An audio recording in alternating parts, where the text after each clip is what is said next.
görmüşdüm. Bu din xalqları O kadar gelir. Deyir ki, sizə sir yatıracaq. sir, nə sirri? Afşin Əmirəl hər nöqtəsinin huzurunda vətənə təşrif gətirir. Bütün əyanlar saraya! Bütün əyanlar saraya!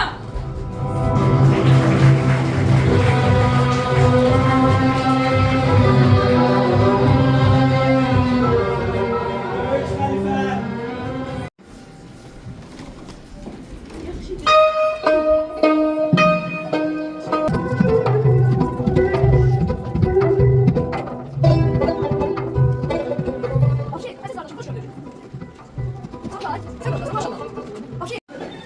Ey İslam dinini qəbul etmiş müsəlman qardaşlar!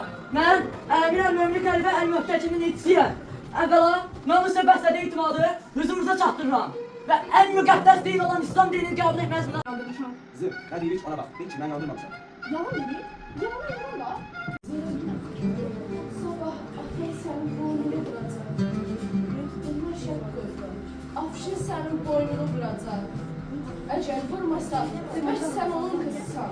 Bəs Həqiqət elə bildiyiniz hər yerdə gözəldir. Çıxır, çıxın, çıxın gedin.